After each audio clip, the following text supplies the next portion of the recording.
മാന്യപ്രേക്ഷകർക്ക് എൻ്റെ പ്രണാമം. ഭാരതത്തിലെ ആചാരങ്ങളും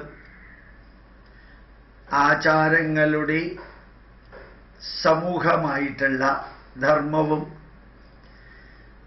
ധർമ്മത്തിൻ്റെ ആകത്തുകയായിട്ടുള്ള സനാതനധർമ്മവും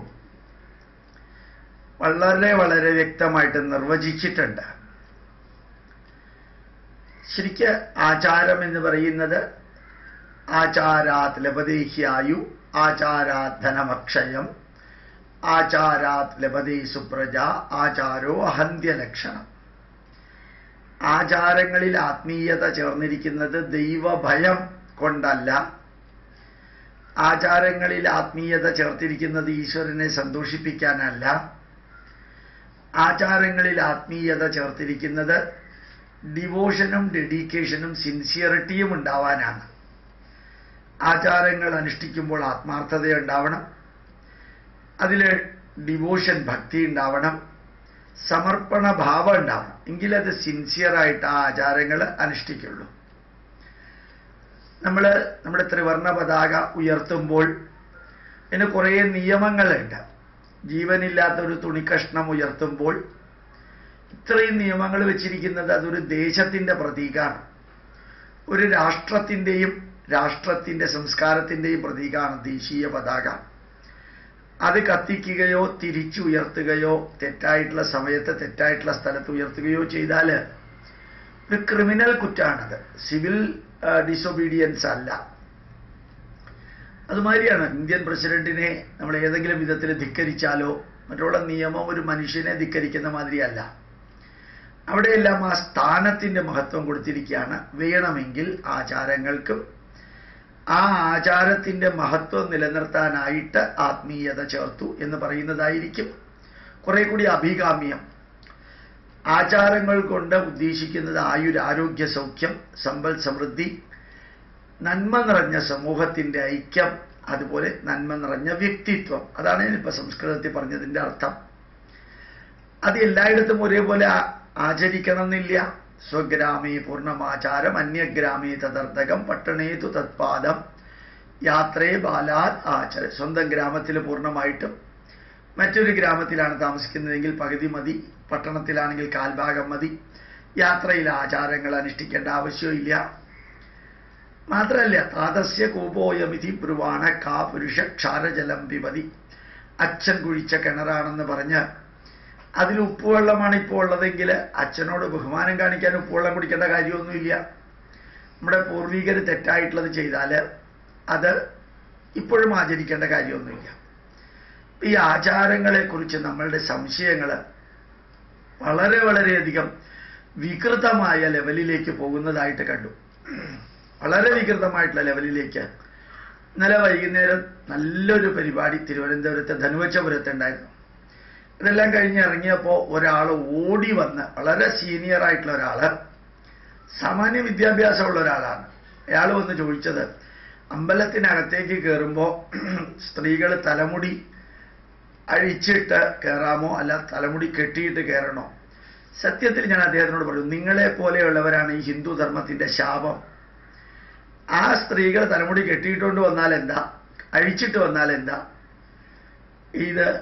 അതാണ് സാറേ ഞാനും പറയുന്നത് എന്നയാൾ പറഞ്ഞു. അത് തന്നെയാണ് നിങ്ങളും പറയുന്നതെങ്കിൽ പിന്നെ നിങ്ങൾ ഇതും കൊണ്ട് എൻ്റെ അടുത്തേക്ക് വന്ന് എന്തിനാ?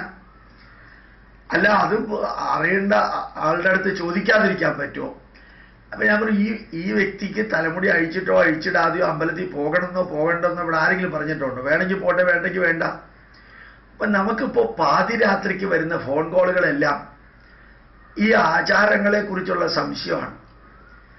ചിലർ കാതുകുത്തലാണ് സാറേ, എൻ്റെ കൊച്ചുമകളുടെ കാതുകുത്തലാണ്. ഇപ്പോൾ ഒരു ചെറിയ സംശയം, ഇടത് കാതാണോ കുത്തേണ്ടത് വലത് കാതാണോ ആദ്യം കുത്തേണ്ടത്? ഞാൻ പറഞ്ഞു, നിങ്ങളുടെ കൊച്ചുമകളുടെ കാല് കുത്തണമെന്ന് ഞാൻ പറഞ്ഞിട്ടുണ്ടോ? ഞാൻ പറഞ്ഞിട്ടില്ലല്ലോ. വേണമെങ്കിൽ കുത്തുക, വേണമെങ്കിൽ കുത്തേണ്ട. ഇടത് കുത്തിയാലും എനിക്ക് വിരോധമില്ല, വലത് കുത്തിയാലും വിരോധമില്ല. നമ്മൾ ഹിന്ദു ധർമ്മത്തെക്കുറിച്ച് ഒന്നും പഠിക്കണമില്ല, പഠിക്കണമെന്ന് ആഗ്രഹമില്ല. പിന്നെ എന്തൊക്കെയോ കാണിക്കാനോ ചോദിക്കാനോ വേണ്ടി ചെറിയ ചെറിയ ഒരു പ്രാധാന്യവുമില്ലാത്ത ചില കാര്യങ്ങളുമായിട്ട് ബന്ധപ്പെട്ട് സംശയം തീർത്ത് ഞാനിപ്പോൾ പൈതൃകത്തിൻ്റെ ആരാധകരാണ്, ഞാൻ ഹിന്ദു ധർമ്മം അനുസരിച്ചാണ് ജീവിക്കുന്നത് എന്ന് വരുത്തി തീർക്കാനുള്ള ഒരു കാട്ടിക്കൂട്ടൽ പോലെ വേണ്ടതിനും വേണ്ടാത്തതിനും ഒക്കെ നമുക്കിപ്പോൾ സംശയമാണ്. ചിലപ്പോൾ എനിക്ക് തോന്നാറുണ്ട് ഹിന്ദുക്കളോട് ഹിന്ദു ധർമ്മം പഠിക്കരുത് എന്ന് വരെ പറയണോ എന്ന് തോന്നി തുടങ്ങിയിട്ടുണ്ട്. ഇവരൊക്കെ ഇത് പഠിച്ചിട്ട് അവസാനം ഈ എല്ലാത്തിനും തൊട്ടതിനും പിടിച്ചതിനൊക്കെ സംശയമാണ് ഓരോരുത്തർക്ക്. ഇങ്ങനെ ഒരു സംശയത്തിൻ്റെ ജീവിതത്തിലെ ബാക്കി നന്മകളൊന്നും പഠിച്ചിട്ടില്ല, പഠിക്കണമില്ല. ആരോ പറഞ്ഞു എന്ന പേരിൽ അതിൻ്റെ സംശയവും കൊണ്ട് നടക്കാൻ 2 തിരിയിട്ടാൽ വീട്ടിൽ ഐശ്വര്യം ഇല്ലാണ്ടാവും. എന്നോട് ചോദിച്ചു ഒരാൾ, ഞാൻ പറഞ്ഞു നിങ്ങൾ തിരിയിടണമെന്നില്ല, നിങ്ങൾ വീട്ടിൽ വിളക്ക് കത്തിക്കണമെന്നില്ല. ആരെങ്കിലും പറഞ്ഞിട്ടുണ്ടോ നിങ്ങളോട് വിളക്ക് കത്തിക്കണമെന്ന്? നിങ്ങൾ വേണമെങ്കിൽ കത്തിക്കുക, വേണമെങ്കിൽ കത്തിക്കണ്ട. അല്ല, എത്ര തിരിയായിടണ്ടേ? നിങ്ങൾ എത്ര തിരിയിട്ടാൽ എനിക്കെന്താ? ഒരു വിളക്കിൽ തിരിയിടുന്ന എണ്ണത്തിൽ കയറിയിട്ടാണ് നമ്മൾ ചർച്ച മുഴുവനും. ആ വീട്ടിൽ രാവിലെയും വൈകുന്നേരവും കുളിച്ച് കൈകാല് കഴുകി ഭംഗിയായിട്ട് സന്ധ്യാനാമവും കീർത്തനങ്ങളും വേദമന്ത്രങ്ങളും കേൾക്കണം, അതൊന്നുമല്ല. അതിലൊന്നിലും നമുക്ക് താല്പര്യമില്ല. നമുക്ക് തിരിയുടെ എണ്ണത്തിലാണ് താല്പര്യം, തലമുടി കെട്ടുന്നതിലാണ് താല്പര്യം. അതുപോലെ ചെറിയ ചെറിയ ഇടത് ചെവിയാണോ ആദ്യം കുത്തേണ്ടത്, വലത് ചെവിയാണോ ആദ്യം കുത്തേണ്ടത്, ഇങ്ങനെയുള്ള ചില സംശയങ്ങളൊക്കെ കേൾക്കുമ്പോഴത്തേക്കും അത് അവിടെയുള്ള ആരെങ്കിലും പരിഹരിക്കലല്ല, അത് വാദപ്രതിവാദമായി, അത് ഭയങ്കര ചർച്ചയായി. പിന്നെ അത് ചോദിക്കാനായിട്ട് ഏത് പാതിരാത്രിക്കും ആരെങ്കിലും വിളിക്കാം, എന്നിട്ട് അയാൾ വിളിച്ചത് ശരിയാണോ എന്നറിയാൻ വേറൊരാളെ വിളിക്കാം, അയാൾ വിളിച്ചത് ശരിയാണോ എന്നറിയാൻ വേറൊരാളെ വിളിക്കാം. അതായത് ഞാൻ ഈ ധർമ്മത്തിനെ അടിമുടി അനുശാസിക്കാൻ ആഗ്രഹിക്കുന്നതിൻ്റെ തുടക്കമാണ്. അതുകൊണ്ട് ഓരോന്നും തെറ്റുകൂടാതെ ഞാനത് അനുശാസിക്കാൻ വേണ്ടിയാണ് ഈ സംശയം ചോദിക്കുന്നത് എന്ന രീതിയിലാണ് വിളിച്ച് ചോദിക്കുന്നത്. വേറെ ചിലരുടെ സംശയം അല്ലെങ്കിൽ ഞാൻ ഈ ചോദ്യം വിളിച്ച് ചോദിച്ചാൽ ഗോപാലകൃഷ്ണനോ അല്ലെങ്കിൽ മറ്റുള്ളവരോ ഉത്തരം പറയുമ്പോൾ അവർക്ക് സന്തോഷാവും. ഈശ്വര, ഒരാളെങ്കിലും ഹിന്ദുധർമ്മം അനുസരിച്ചിട്ടാണല്ലോ ചെവി കുത്തുന്നത്, ഒരാളെങ്കിലും ഹിന്ദുധർമ്മം അനുസരിച്ചിട്ടാണല്ലോ അമ്പലത്തിലേക്ക് തലമുടി കെട്ടിയോ കെട്ടാതെയോ പോകുന്നത്. അങ്ങനെയുള്ള ഒരു ധാരണയും വെച്ചുകൊണ്ട് ഇന്നലെ അടുത്ത കാലത്ത് ഒരു പ്രഭാഷണം നടത്തിയപ്പോൾ ഇത്തിരി പ്രായമായ ആൾ എൻ്റെ അടുത്ത് വന്ന് പറഞ്ഞു, സാറേ ഒരു ചോദ്യം ചോദിക്കാനുണ്ട്, എൻ്റെ കൂട്ടത്തിലൊന്ന് വരണം. ഞാൻ പറഞ്ഞു ഇവിടെ ഇരുന്നോണ്ട് ചോദിക്കാൻ പറ്റുമെങ്കിൽ ചോദിക്കാം, ഇല്ലെങ്കിൽ ചോദിക്കണ്ട. അല്ല, ഒന്ന് എൻ്റെ കൂടെ വരണം, കുറച്ച് ദൂരെ മാറി നിന്ന് ചോദിക്കാം. എന്തൊരു സീരിയസ് ആയിട്ടാണ് ആ പറച്ചിൽ. ഞാൻ പറഞ്ഞു ഇവിടെ നിന്നോട് ചോദിക്കാൻ പറ്റുമെങ്കിൽ ചോദിക്കാം, അല്ലെങ്കിൽ ചോദിക്കണ്ട.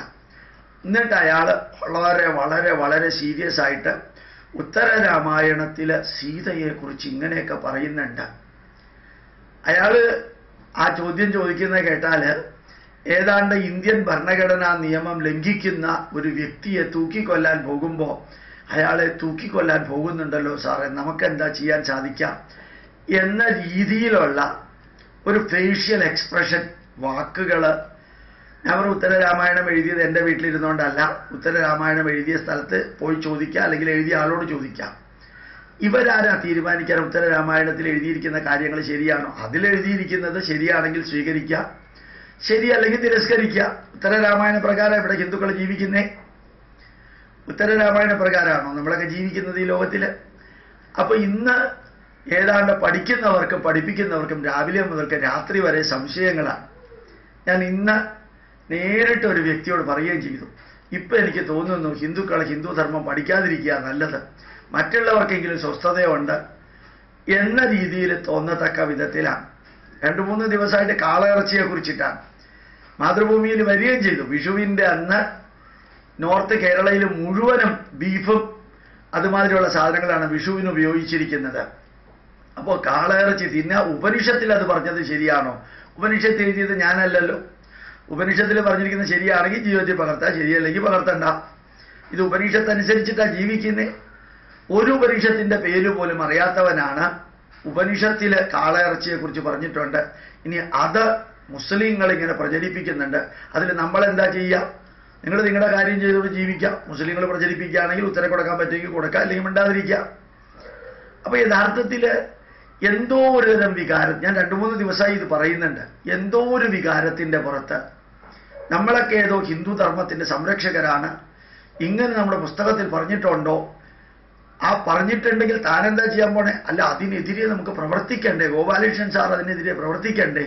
ഞങ്ങളൊക്കെ വീട്ടിൽ സ്വസ്ഥമായിട്ടിരുന്ന് ബീഫും കറിയും ബാക്കിയുള്ള എല്ലാം കഴിച്ചോളാം. ഗോപാലകൃഷ്ണൻ സാർ പ്രതികരിക്കാൻ വേണ്ടിയിട്ട് ഞങ്ങൾ ഗോപാലകൃഷ്ണൻ സാറിനോട് പറയുകയാണ്, ഇങ്ങനെ ഒരു ലെവലിലേക്ക് എത്ര പെട്ടെന്ന് ഹൈന്ദവ സമൂഹത്തിലെ പ്രത്യേകിച്ച് യുവാക്കള്, അതിനോട് ചേർന്ന കുറെ ഉയർന്നവരും എല്ലാത്തിനും അവർക്ക് ഓരോന്നിനും സംശയമാണ്.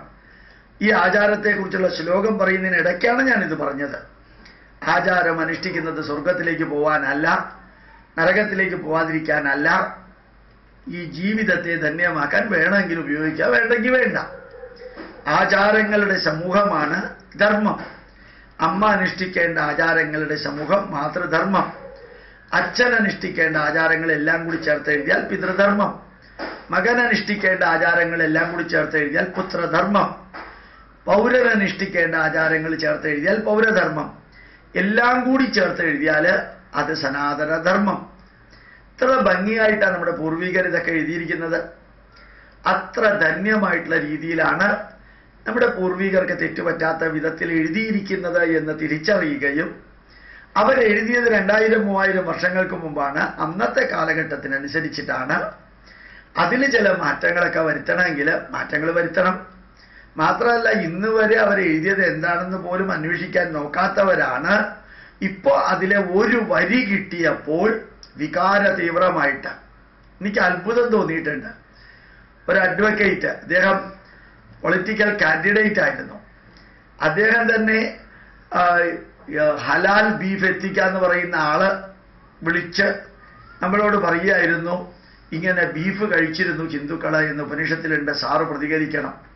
എനിക്ക് സത്യത്തിൽ ഈ വിരോധാഭാസൻ അവനവൻ തന്നെ ഹലാൽ ബീഫ് എത്തിച്ചോളാം ശുദ്ധമായിട്ടുള്ളത് എന്ന് പൊളിറ്റിക്കൽ ലെവലിൽ പറയുകയും എന്നിട്ട് തിരിച്ച് ഇതിൽ വികാരം കൊള്ളുകയും ചെയ്യുന്ന ഒരവസ്ഥ ഈ ആചാരങ്ങളെക്കുറിച്ചും മറ്റുമൊക്കെ പഠിക്കുമ്പോൾ ഞാൻ എല്ലാവരോടും പറയാറുണ്ട്, മനസ്സിനും ശരീരത്തിനും കുടുംബത്തിനും സമൂഹത്തിനും രാഷ്ട്രത്തിനും ശാശ്വത നന്മ വരുത്തുന്നു എന്ന് തോന്നുകയാണെങ്കിൽ അനുഷ്ഠിക്കുക, നന്മ വരുത്തുന്നില്ല എന്ന് തോന്നുകയാണെങ്കിൽ അനുഷ്ഠിക്കേണ്ട. ഇത്രയും സിമ്പിളായിട്ടുള്ള കാര്യത്തിനെ കോംപ്ലിക്കേറ്റഡ് ആയിട്ടെടുത്ത് അതെന്തോ ഒരു ഇഷ്യൂ ആക്കിയിട്ട് വികാരം കൊണ്ട് ഒരു ഹിന്ദുവിൻ്റെ ചുക്കും ചുണ്ണാമ്പും പഠിക്കാത്തവര് ഹിന്ദു ധർമ്മത്തിൻ്റെ സംരക്ഷകരായിട്ട് ഇങ്ങനെ വന്ന് മുമ്പിൽ കാണുന്നവരോടൊക്കെ ചോദ്യങ്ങൾ ചോദിച്ചിട്ട് ഒരാൾ തന്ന ഉത്തരം കിട്ടിയാൽ അതുപോലെ വേറൊരാളോട് അതേ ചോദ്യം ചോദിക്കാം, വേറൊരു ഉത്തരം കിട്ടാൻ. എന്നിട്ട് ഇന്ന പുസ്തകത്തിൽ അങ്ങനെ പറഞ്ഞിട്ടുണ്ടല്ലോ, ഈ പുസ്തകത്തിൽ ഇങ്ങനെ പറഞ്ഞിട്ടുണ്ടല്ലോ, അതിൽ സാറിൻ്റെ അഭിപ്രായം എന്താണ്? ആർക്ക് എങ്ങനെ വേണമെങ്കിൽ ഒരു പുസ്തകം വ്യാഖ്യാനിക്കാനുള്ള സ്വാതന്ത്ര്യമുണ്ട്, എഴുതാനുള്ള സ്വാതന്ത്ര്യമുണ്ട്. അതിലൊക്കെ അഭിപ്രായം പറയാൻ നമുക്ക് വേറെ പണിയൊന്നുമില്ല എന്നുള്ള രീതിയിലാണല്ലോ ഉദ്ദേശിക്കുന്നത്. ആർക്ക് എങ്ങനെ വേണമെങ്കിലും എഴുതിക്കൂടെ? ഇതൊന്ന് ചിന്തിക്കാൻ നമുക്ക് സാധിക്കട്ടെ എന്ന് പ്രാർത്ഥിക്കുന്നു. പ്രണാമം, നമസ്കാരം.